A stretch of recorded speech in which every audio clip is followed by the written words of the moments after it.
Good morning. I think the van's fine just like this. Who needs it to be built out with a comfy bed? When you're this tired from changing your spark plugs and brakes, you can sleep anywhere. Just kidding. I couldn't sleep in here because it's disgusting. So we gotta do something about that today. And it's supposed to be another beautiful day out. So it's a little chilly now, puffer jacket, but we're prepping for the warm weather that's coming.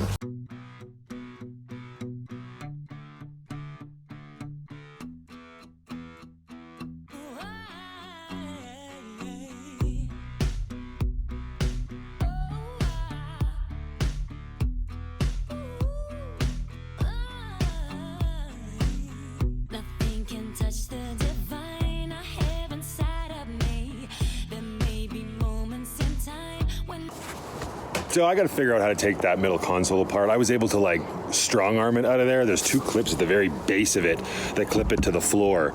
And I was barely able to get my hands up there to unlatch it. There's no way I'm gonna be able to relatch it. And I can't figure out how to separate it. It looks like it should be fairly simple. There's probably a hidden bolt. There's always a hidden bolt. Okay, so yeah, it wasn't, well, they weren't really secret bolts, but I was missing one. There's 4 bolts that hold the front cup holder on. I had these 2 bottom ones out, and I just did not see these ones up here. It's just the angle of where the cup holder was. I just had to get down and look and, you know, actually do a thorough job, which I usually do, but this stuff always happens. But anyways, getting the center console nice and cleaned up. This is the section that actually will be underneath the radio. You never see it, but dirt builds up. So I'm glad that came off, because as much as I like getting my hands dirty, wrenching on cars and stuff, I don't like them to remain dirty, so I'll usually be the first one cleaning them down with that orange gritty stuff. And living with this much dirt around me, no bueno.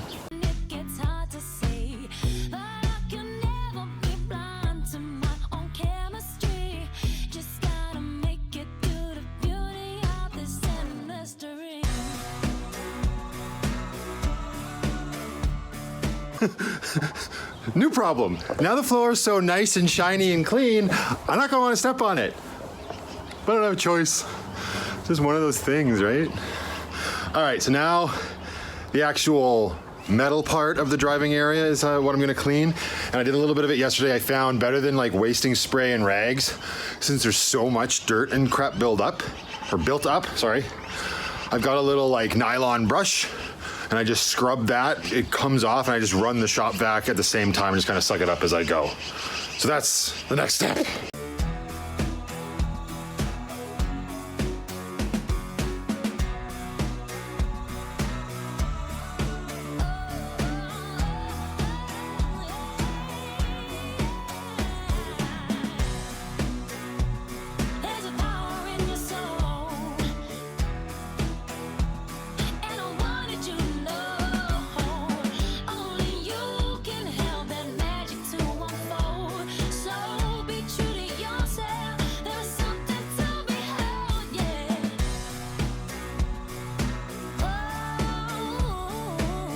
Weather's good enough. No more puffer jacket, Hawaiian shirts all the way. And this is what we're gonna be wearing every single day from here on out. In a perfect world, because if it gets cold. Anyway, that, pretty good. Whoop. It ain't perfect, but it's much cleaner than it was. I am happy with that. So let's see about getting that floor back in.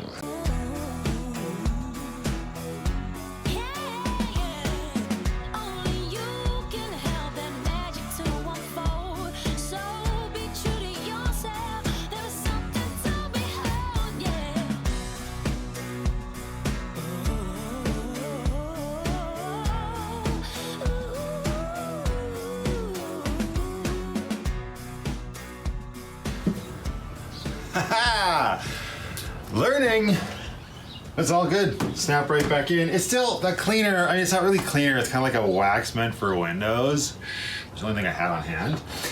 I think when I go out, I'll pick, before I put the seats in, I'll buy a bottle of other cleaners, give this one more go over. I mean, I know it's just gonna get dirty again with my feet and whatnot, but it's gonna be my home. I want it to be as clean as possible off the hop. Thank you very much. So that's the plan. Take a little break, run to the store, and then clean a little bit more, throw the seats back in, and then get to the belly of the beast.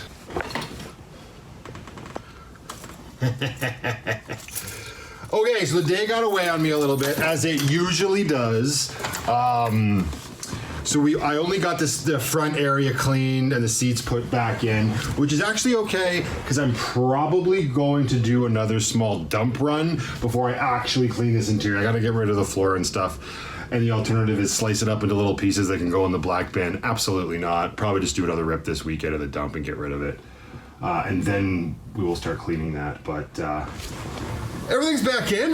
The van has actually been a bit immobile for about 4 days. And it has not been driven since the brakes were done. So let's give it a shot, shall we? Make sure my emergency brake is off.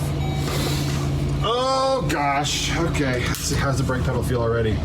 It still feels spongy. What is that about? Okay, well, let's see what's up. Away we go. Just waiting for stuff to fall off. Let's see. Oh no, baby! Those brakes are so much better now that. Whoa. Let's see.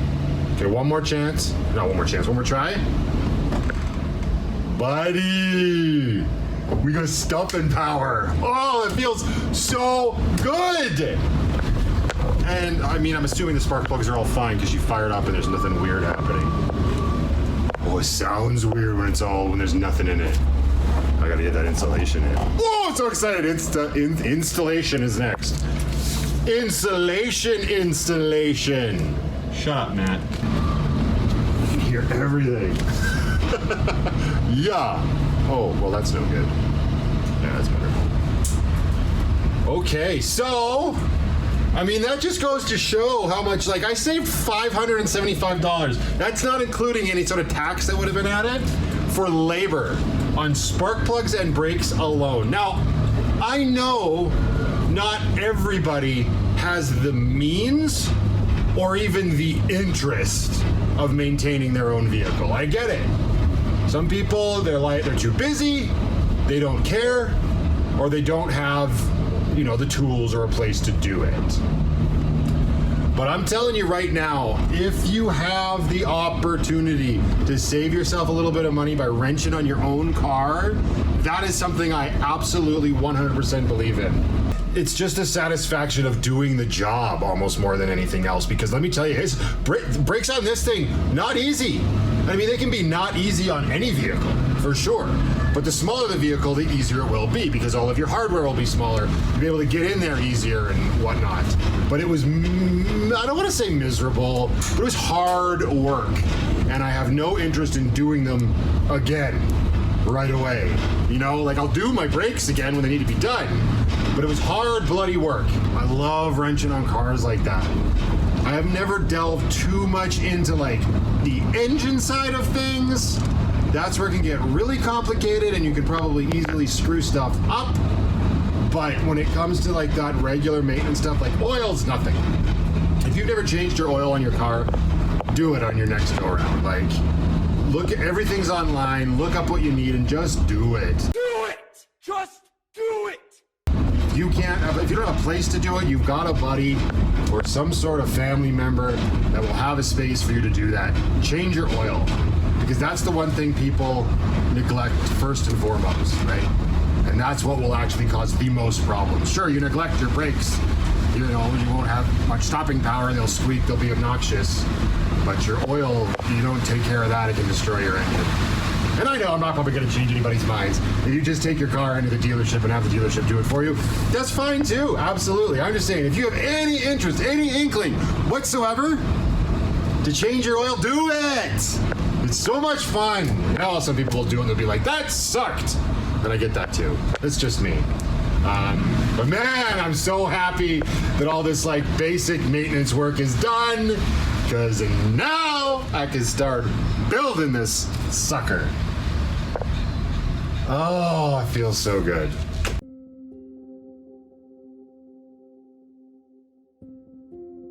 So I don't think I'm ever actually gonna get to clean this van out. One thing after another keeps happening.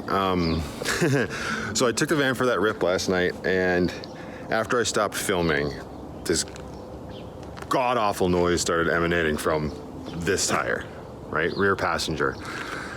And it started to stink, like a really bad burning smell. So I know sometimes with new brakes, the burning smell can be kind of normal. But anyways, got it back here, jacked it up, took the tire off, realized I had installed the hardware the wrong way, like the brake pads. So they've got these little clips on them that need to always go at the bottom. I had actually reversed them. The pads are exactly the same size, so you can install them on either side, you know, kind of like the inside and the outside. But there is a right way and a wrong way to do it. So that kind of scored my rotor. We're gonna see if it's salvageable. I flipped them around and then went for another drive. But the problem is that this caliper, it's far too tight. Like to get it back on right from the first time I did it, I had to coax it on with the hammer, and that just isn't right.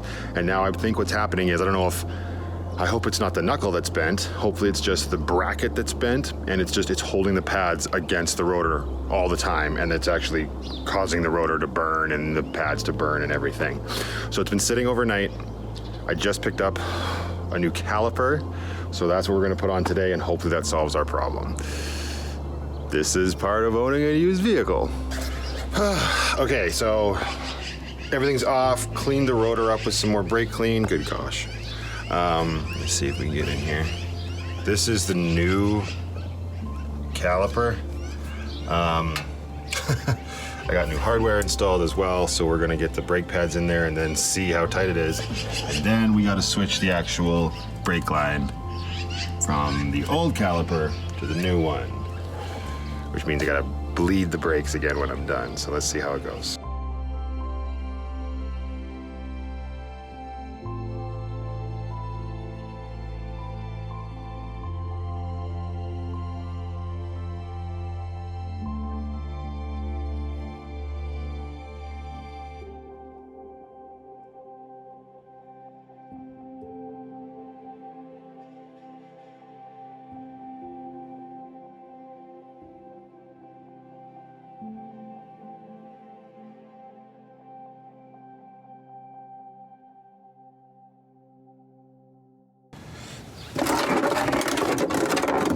Some brake fluid now. Where did I put everything I need? So this bolt on the brake line, it's called a banjo bolt.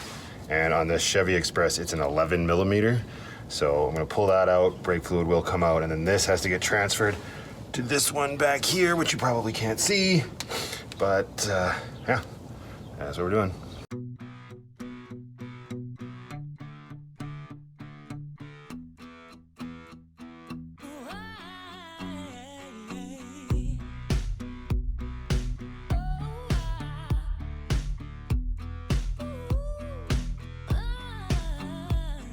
The Leatherman came in handy.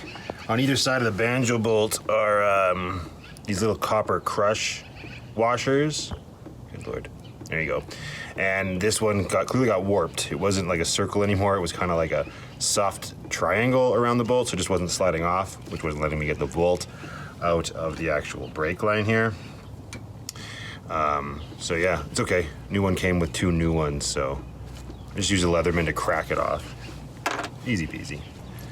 Okay, so now to install this new banjo bolt, see, two new copper crush washers. So one on the top of the banjo bolt, that'll go through here.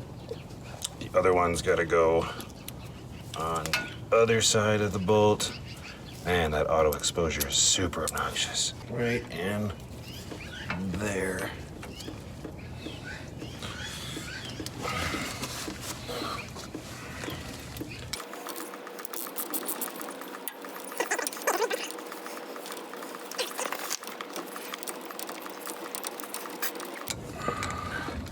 So I'm already feeling more confident about these brakes because the caliper just went on over the brake pad super easy.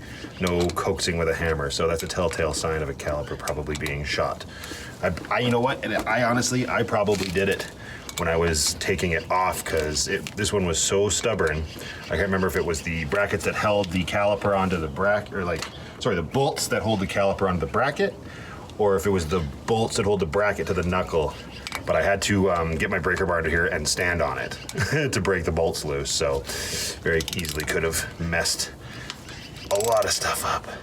Since it was so frustrating when I was initially doing this with Chris, I never got any close-ups of the whole like process of it. So let me see how this looks. So there's a brake caliper. This up here, this guy right here, that's the bleeder valve. All right, it's a 10 millimeter. I just loosened it, so now it's open. There's no fluid in this caliper at all right now, obviously, because it's brand new. And I've got it attached to a 1/4 inch hose, right? This is gonna go up and into my Gatorade bottle. And this is all of the old brake fluid I have, or got out of the system, I mean. So the end of the hose is actually submerged in that brake fluid, so it shouldn't be sucking air back through the line. So now it's just a matter of getting in the cab and pumping the brakes a few times to flush all the air out and get fluid running through this hose. Yeah. Oof. Okay, this is all I can do. Let's see. La-di-da-da-da. Nothing can touch the divine I have inside of me. There may be moments in time when it gets hard to say, but I can never be blind to my own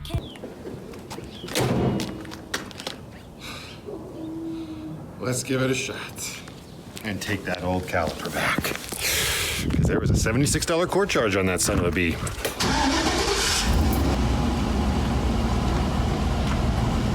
I don't have my glasses. Oh, that's better.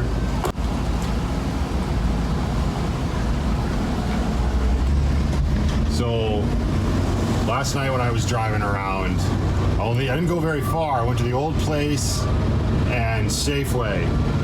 But both times when I got there, the brake was smoking. You actually have to look it up. Like if you just look up, oh, my brake's smoking after a brake job, it's like, yeah, it's normal.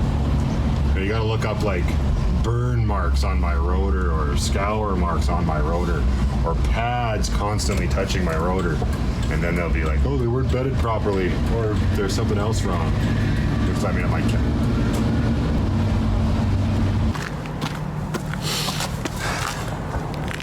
I don't smell anything.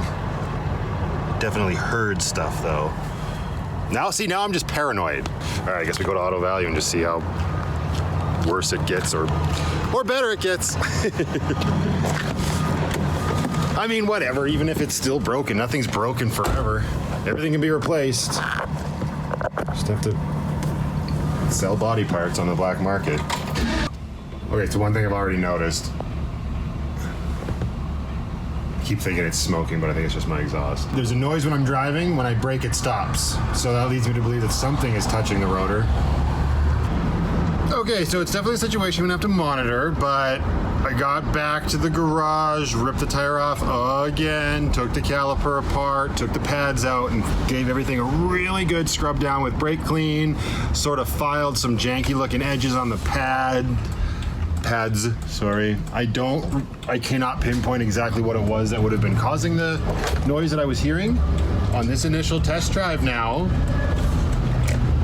It appears to have solved the problem. Like that noise is no longer there, which is great, but this has definitely left me in a situation where I don't want to,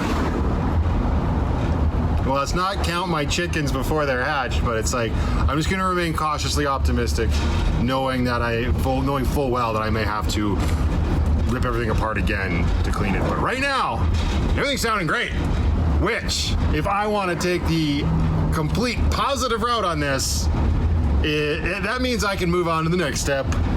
Okay, I was going to say insulation, but I still gotta do that dump run and clean the cargo area.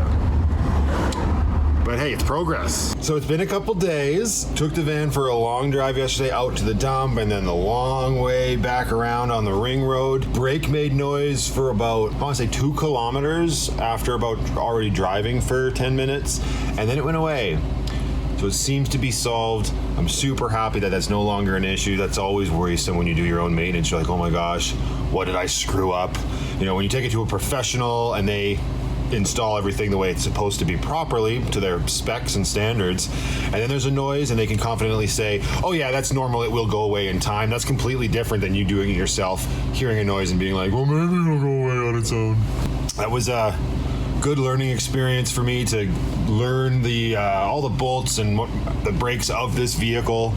I definitely own it now, having wrenched on it that hard, which I've said before, really, really love and highly advise everybody to do it. But yeah, now we can move on to the actual van build, which is going to be super fun, and I'm so excited to get started. So yeah, that's all coming up. So until the next one, guys, just be happy, be creative, be yourself, and most importantly, just be positive. I'll see you in the next one.